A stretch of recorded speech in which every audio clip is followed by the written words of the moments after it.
Welcome to Mother Space Tarot. I don't know why I've been motivated to do these over the last couple so much, but I really have, and I'm having a blast. So I hope that you guys are joining me because you're in blast mode too.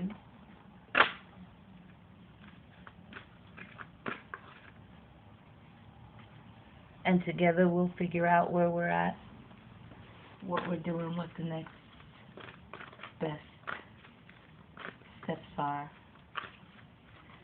So let's get an angel card cracking for us.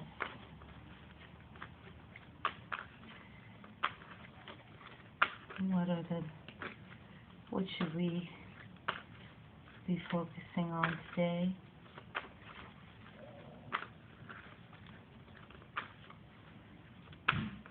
I'm a clockyversal, so I do a lot of my work at night. I'm up a lot at night, so I hope you guys can walk with me on that. Let's pick an angel card. Listen to your intuition. So let's focus tonight on listening to our intuition and having confidence in what it tells us. Oh yeah!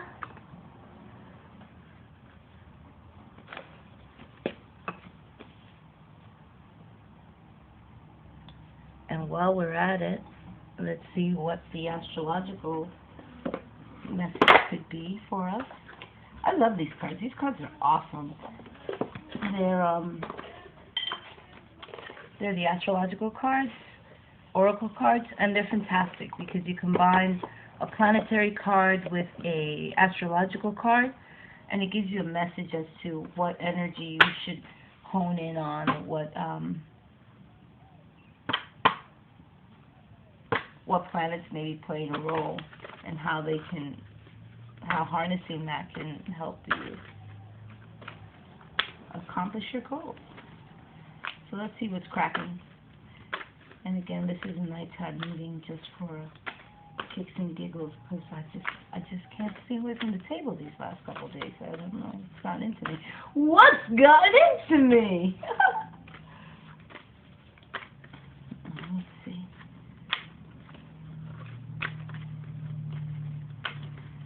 What are the best methods, astrologically speaking, and the best energies to harness astrologically right now? Let's see what's happening there for us, guys. So we have Pisces.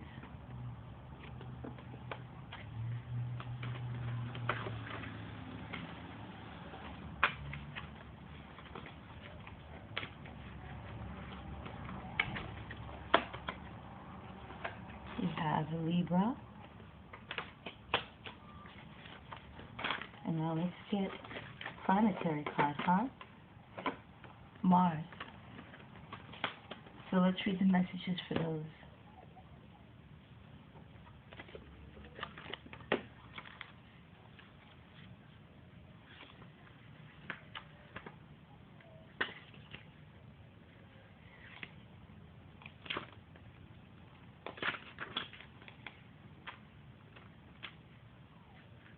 Thanks for hanging out. Whoever's hanging out, thanks for hanging out. Mars in Libra. Mars in Libra it is time to make peace, not war. So that's a good message. And Mars in Pisces is build a bridge from anger to understanding. That's awesome, especially for me. I have Mars in Pisces, which is often not the most wonderful place for Mars because he's always compromising on his assertiveness in the hopes of creating peace.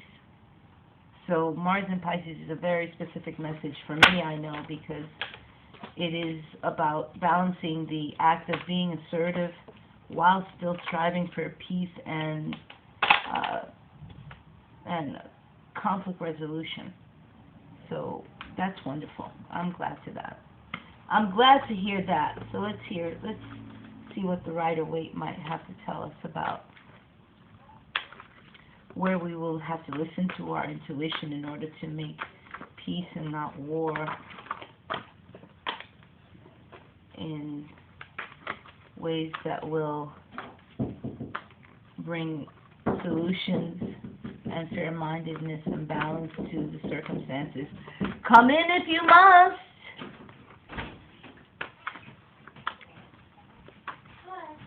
Hi, sweetie. Whatever what? Tell her I'm coming, but I'm working right now. Give me a minute, okay? Okay. Yeah, I got all of that.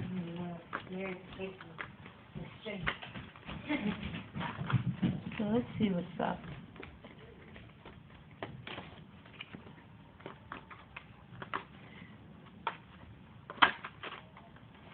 Let's do a law of attraction spread to see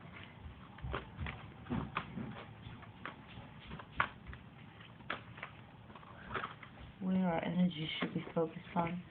It should be focused on the new beginning, the new thing, the thing that we feel passionate about and feel most like our unburdened self with.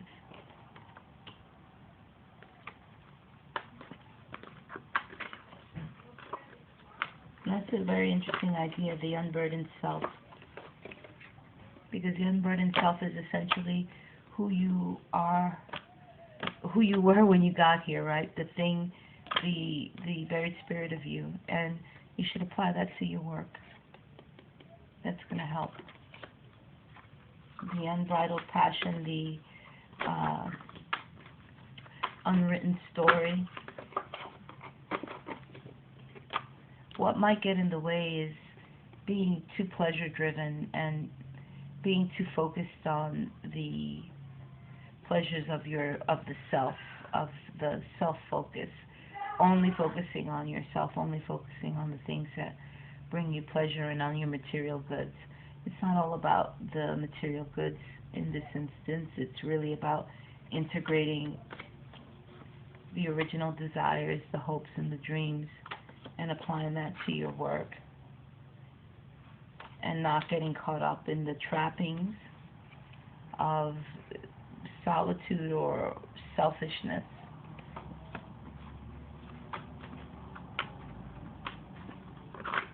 What was the real goal, huh?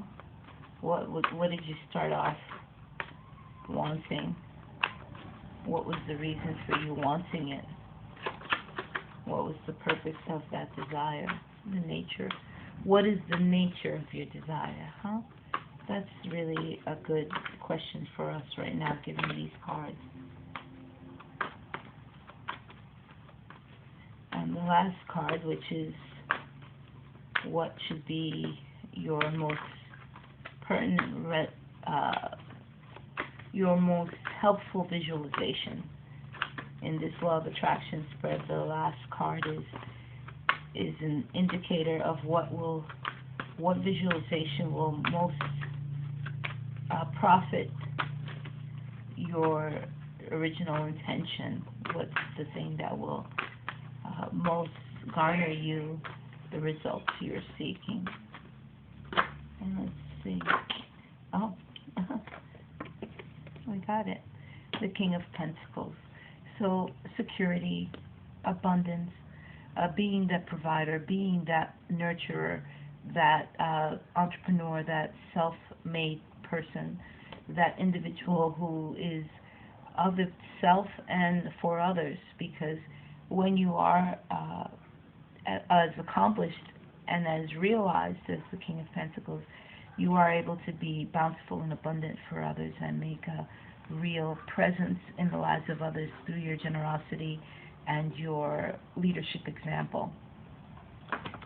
So those are the 4 cards as far as law of attraction spread.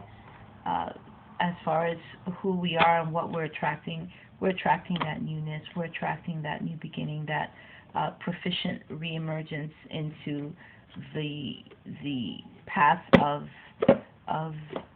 who, who we wanted to be, what we wanted to do, what we wanted what the purest element of the goal was, the pure intention. That's what the Fool represents to me in this spread, the pure intention.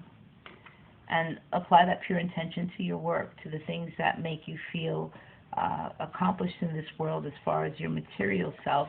Apply it to your work. Apply it to the things that you're passionate about, the things that you really want to see as your legacy. Create that legacy for yourself and others in the world.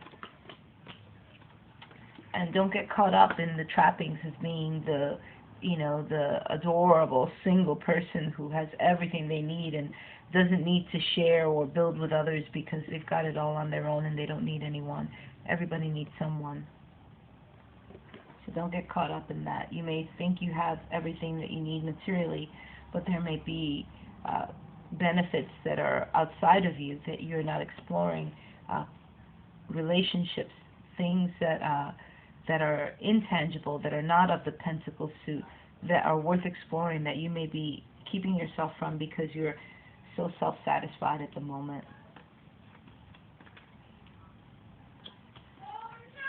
And then the best visualization for the goal of being this Fool, this new beginning, is to see yourself as that King of Pentacles, that person who is self-created, self-mastered, and benevolent. This is the most benevolent of the kings because as an earthly king, he is most aware of the things that are necessary for living on this earth, for existing on this earth, both temporal and physical, things that are real and imagined. All of those things he concretizes into palatable means so that he can give to himself and treat himself, and also to share and be bountiful for others. So that's the best visualization. Find a way, and they're actually quite contrary when you think about the challenge being, thinking only for yourself and thinking of and enjoying things only for yourself, and the original goal or the real manifestation, the real visualization, which is to be that for yourself and others, right? So it's the two sides of the same coin. You can create things in a way that only exists for you, which is great, and it will give you all the glory and all the benefit and all the joy, versus being the King of Pentacles, which is the giver to all and the manifester for all. He manifests for himself, and he's gregarious enough in his manifestations to share and be abundant for others as well. So that's the challenge today, is in your actions to look at them and think, is this going to benefit just me, or is it going to benefit others as well? And if it benefits others, how? And is it the kind of thing that I want to keep all to myself? Is this work that I'm doing just for my personal glory, or is it for a more bountiful and abundant space where I can give to myself and give to others? Let's pull a chakra card just to see what chakra we should envision and work with over the next night or so to give us the strength and the fortitude and the courage to be those who are seeking peace instead of war, and to be those who are moving in a space of wanting to be generous as opposed to miserly or self-centered. And that doesn't have to just be with tangible things. That can be with emotions. You can be miserly with your emotions. You can be keeping all of your emotions to yourself and not sharing with people who need to know that you care for them, people who actually benefit from knowing that you are for them as well as for yourself. Ooh, I'm making a mess, but that's okay. That's okay. Let's get these cards. One chakra card. Let's work on one chakra, and it's the chakra of abundance. It's a chakra of abundance. When you have that solar plexus well charged up, you can be abundant for yourself, and that will spread out to others. I think this is an appropriate card to end off with. Abundance is about having not only enough for yourself, but enough to share with others as well. So thanks so much for hanging out with me at Mother Space Tarot. Check out this little quartz action. Vibe on that. See if you can charge up on that. Get some powerful love and energy. Make sure you share your love with those who need it. And give to yourself and others freely. Here's a little rose quartz to make sure you're in the loving space with yourself and with others, and that you're not afraid to share your love, because that's what we need. That's what we all need, is to share love, to receive love, to be abundant. To be abundant with our love, to be giving and sharing and nurturing with our love.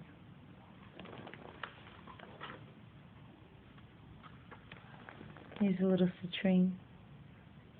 It's all about the solar plexus, and it's all about charging yourself up so you feel powerful.